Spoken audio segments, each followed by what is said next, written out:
जब देवी माता भगवान गणेश के वध से क्रोधित हो गई थीं और उन्होंने क्रोधित होकर के अपनी 64 योगिनियों को प्रकट किया और समस्त संसार का विनाश करने के लिए उन्होंने उन सब को आज्ञा प्रदान कर दी थी, तब प्रत्येक लोक में एक योगिनी विनाश के लिए प्रकट हो गई थी। उसी में जिस योगिनी ने गंधर्व लोक में गमन किया था, वहां पर जाकर प्रकट हो गई थी। तब विश्वावसु नाम के गंधर्वराज जी ने उनकी वहां पर प्रार्थना और पूजा की थी। इस प्रार्थना और पूजा के माध्यम से देवी का क्रोधित रूप थोड़ी देर शांत रहा था। उन्होंने कहा था, देवी मां की आज्ञा है कि मैं गंधर्व लोक को पूरा समाप्त कर दूं और सभी गंधर्वों का भक्षण करूं, इसीलिए मैं यहां पर माता के द्वारा भेजी गई हूं। तब गंधर्वराज ने उनकी प्रार्थना और पूजा नृत्य, गायन इत्यादि के माध्यम से करना शुरू कर दिया। तब देवी ने कहा, आप लोग चिंता मत कीजिए, मैं आपकी पूजा से प्रसन्न हूं। ये लीला माता की है और मां कभी भी अपने बच्चों का सर्वनाश नहीं करती है। भगवान शिव और सभी देवताओं को सबक सिखाने के लिए कि अपने कर्तव्य पथ पर अगर प्राण भी चले जाएं तो हटना नहीं चाहिए, भगवान गणेश के माध्यम से उन्होंने इसे करके दिखाया है। और मां का क्या कर्तव्य है पुत्र के प्रति, उसको इन्होंने अपनी शक्तियों को प्रकट करके दिखाया है।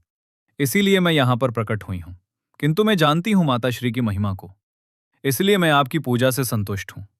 जब तक माता की आज्ञा नहीं होगी, मैं आप सबका विनाश नहीं करूंगी। और ये वास्तविकता है जो मैं जानती हूं कि माता आप सभी का कल्याण करेंगी, विनाश नहीं। उधर भगवान शिव ने जब भगवान गणेश का सिर जोड़ दिया, तब माता प्रसन्न हो गई और सभी योगिनियों को, जो कि प्रत्येक लोक में चली गई थी, सभी का विनाश करने के लिए उन्हें वापस बुलाया। तब विश्वावसु गंधर्वराज जी ने कहा, हे माता, आप साक्षात माता पार्वती का जगदम्बा स्वरूप ही हैं। आप यहां आई, आपने हमारी प्रार्थना पूजा को स्वीकार किया। आपकी महिमा से हमारा गंधर्व लोक रक्षित हुआ है। आप सदैव यहां की रक्षा कीजिए, क्योंकि गंधर्वों में इतनी सामर्थ्य नहीं होती है कि वो किसी बड़े भयानक राक्षसी आक्रमण से अपनी रक्षा कर पाए। तब उन्होंने कहा, हे गंधर्वराज, मैं आपको वरदान देती हूं कि जब भी कोई मेरी साधना करेगा तो मैं उसे गंधर्व लोक प्रदान करूंगी, अप्सराओं को उसे प्रदान करूंगी और विभिन्न प्रकार की सामर्थ्य और शक्तियां प्रदान करूंगी। ऐसा साधक मृत्यु के बाद गंधर्व लोक को प्राप्त करेगा, ऐसा वरदान मैं देती हूं। मैं तुम सबसे प्रसन्न हूं। इसके अतिरिक्त अगर कोई और वर चाहिए तो वो भी मुझे बताओ। तब विश्वावसु गंधर्वराज जी ने उनसे कहा, माता, आपकी साधना का विधान क्या है? सरलतम विधि मुझे बताइए। तब उन्होंने कहा कि मैं गुप्त योगिनी हूं, केवल विशिष्ट गुरुओं के माध्यम से ही मेरे इस प्रभाव और सामर्थ्य को कोई जान पाएगा, अन्यथा सभी लोग इस गुप्त ज्ञान से सदैव वंचित रहेंगे। क्योंकि मेरी आराधना करने वाला बड़े ही आराम से गंधर्व बन सकता है, इसलिए इसको गोपनीय रखिए और मैं आपको सिर्फ अपनी साधारण विधि बताती हूँ।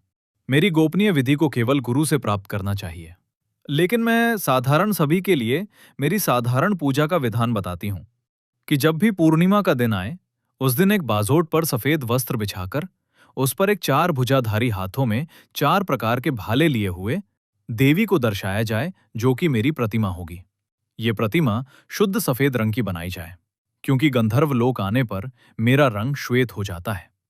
यहां पर सुंदरता छाई है, इसीलिए मैं यहां पर श्वेत रूप में प्रकट हुई थी।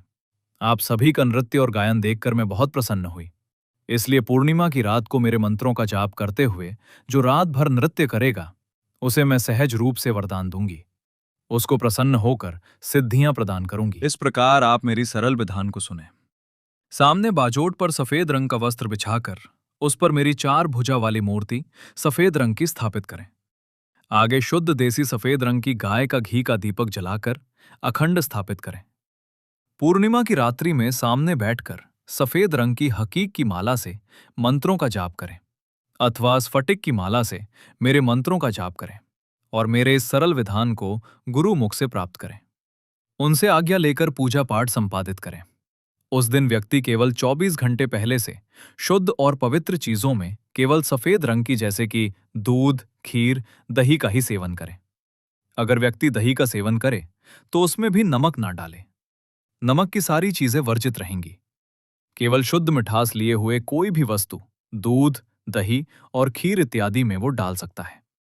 नमक डालने पर मैं क्रोधित होती हूं, इसलिए फूल से भी नमक का प्रयोग ना करें।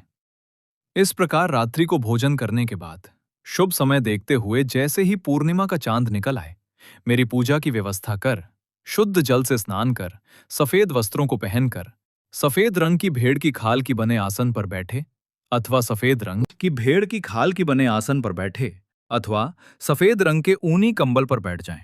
शुद्ध मन से मेरा हर प्रकार से पंचोपचार पूजन करें।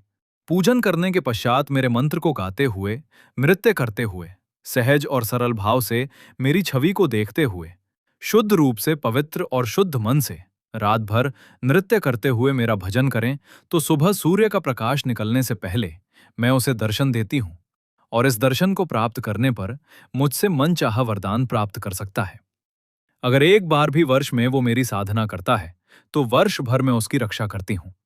कहीं से भी उस पर तांत्रिक प्रयोगों का असर नहीं होता है।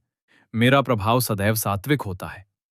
रात्रि के समय नृत्य करते हुए अगर गंधर्व या गंधर्व कन्याएं वहां उपस्थित हो जाएं, तो उनसे प्रभावित हुए बिना शुद्ध आचरण से ही मेरा रात्रि भर भजन करें, तो मैं अवश्य ही उस पर प्रसन्न होती। इस मंत्र को केवल अपने गुरु से प्राप्त करें, और गोपनीय विधि गुरु से तभी मिले कि जब गुरु उसको पूरी तरह विश्वास करता हो, तभी दे। लेकिन साधारण मंत्र को गुरु अपने शिष्य के मांगने पर अवश्य दे।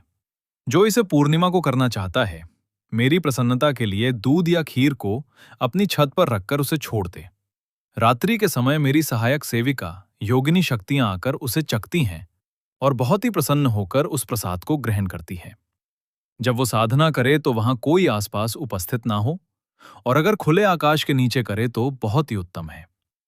मेरे मंत्र जाप में इस प्रकार भजन करते हुए खो जाए कि मेरे अतिरिक्त उसे किसी और चीज की कोई सुध-बुध ना रहे, तो मैं उसे प्रसन्न होकर दर्शन देती हूं। जो भी मुझे मंत्र रूप में प्राप्त कर लेता है, उसका मैं सदैव बालक के रूप में संरक्षण करती हूं। मैं स्वयं मां पार्वती का ही स्वरूप हूं, इसलिए सर्वथा कल्याण करती हूं।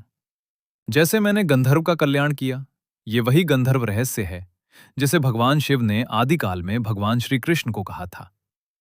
भगवान श्री कृष्ण ने इस रहस्य को ब्रह्मा जी को बताया था। इस प्रकार ये गंधर्व तंत्र रहस्य धीरे धीरे पृथ्वी पर चलता चला आया, और इस माया में सबसे बड़ा कार्य भगवान गणेश की मृत्यु के समय देवी के क्रोधित रूप से प्रकट हुई करोड़ों योगिनी शक्तियां थीं, जो अलग अलग लोकों का नाश करने के लिए प्रकट हुई थी। उन्हीं में से गंधर्व लोक के नाश के लिए मैं प्रकट हुई, किंतु मैंने गंधर्व लोक की रक्षा की। इसीलिए सदैव मैं माता के रूप में अपने प्रत्येक पुत्र का सदैव रक्षा करती हूं। तो दोस्तों, ये थी माता के एक ऐसे योगिनी स्वरूप की गाथा और साधना का सरल विवरण, जो कि अत्यंत ही गुप्त है। ये वही देवी है जो अत्यंत ही सुंदर स्वरूप में गंधर्व के लोक में माता पार्वती ही स्वयं योगिनी रूप में प्रकट हुई थी। इनकी साधना करने से वर्ष में अवश्य ही पूरे वर्ष कल्याण बना रहता है।